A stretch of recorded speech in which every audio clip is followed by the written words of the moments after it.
Pahayag ng mga pinunong relihiyoso at relihiyosa ng Pilipinas ukol sa desisyon ng Korte Suprema sa kaso ng Hacienda Luisita.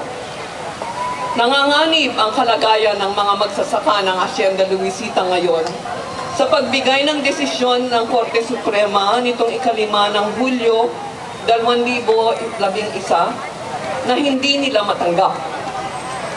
Nanawagan ang Korte Suprema na magkaroon ng referendum upang magdesisyon ang mga magsasaka kung pipiliin nila ang stocks, yung SDO, ayaw natin yon, o ang pag-ari ng lupa. Binaliwala ng Korte Suprema ang 5 dekada ng paghahanap ng katarungan ng mga magsasaka. Binaliwala nila ang pangyayari na ang perang hiniram sa pamahalaan para gamiting pambili ng lupa ng Hacienda Luisita ay ipinahiram sa kondisyon na ipapamahagi sa mga magsasaka ang lupa 10 taon pagkatapos ng 1957, 1957.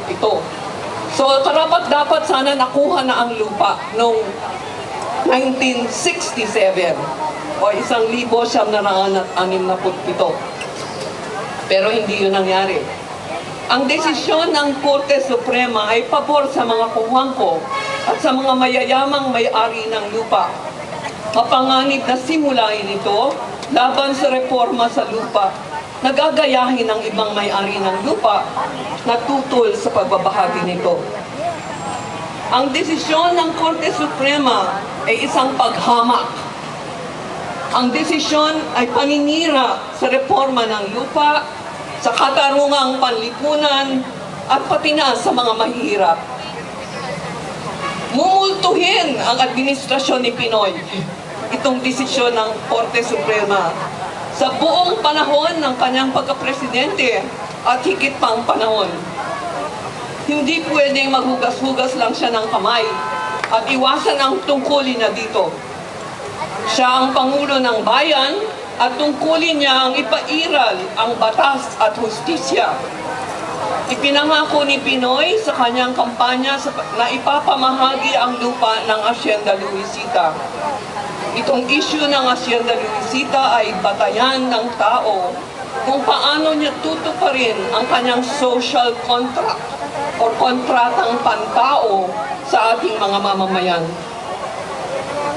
Panahon na para magkaroon ng katarungan at pagbabahagi ng lupa sa Hacienda Luisita. Ang daan na tatalakayin ng Administrasyong Pinoy sa pagtungo sa labanang ito, sa pagtugon sa labanang ito sa lupa, ang magsasabi kung magkakaroon ng katarungang panlipunan o kaguluhan at labanan sa lupa.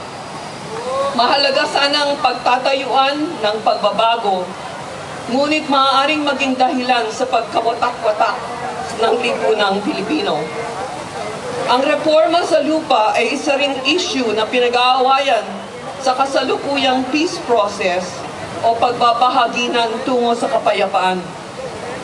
Ang kalagayan sa Hacienda Luisita ay isa sa mga dahilan na nagtutulak sa mga magsasaka ng hacienda na umahon na lang sa mga bundok. Kagutuman, kahirapan, kakulangan sa katarungan ay nauuwi sa labanan at kawalan ng kapayapaan. Bulag ang Korte Suprema sa tamang hustisya.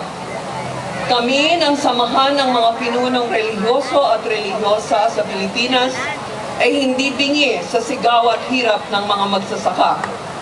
Sisikapin naming tahakin ang daan na pinili ng Panginoon. Ang daan tungo sa katarungan, kapayapaan at pagpapalaya sa mga inapi. Kasama ng mga mahihirap, patuloy naming ipaglalaban ang katarungan sa lupa. Magpapatuloy kaming makisama at makiisa sa milyong-milyong magsasaka at mahihirap na walang lupa sa pagkamit ng tunay na katarungan at reforma sa lupa. Patuloy kaming kikilos para sa ikabubuti ng marami nang magkaroon ng makahulugang pagbabago sa lipunang Pilipino. Sinusuportahan namin ang DAR, at ang lahat ng samahang magsasaka na nananawagan sa Korte Suprema na pag-aralan muli ang kanilang desisyon at baliktarin ang kanilang desisyon. Ibahagi ang lupa sa mga magsasaka ng Hacienda Luisita. Nananawagan kami sa administrasyon ni Pinoy na tahangkin ang tamang daan patungo sa katarungan. Ang naglaga nito ay si Sister Mary John Manansan, Benedictine Sister, Father Quirico Pedregosa, Order of Preachers. Sila ang mga pinuno ng mga pinuno. Amen.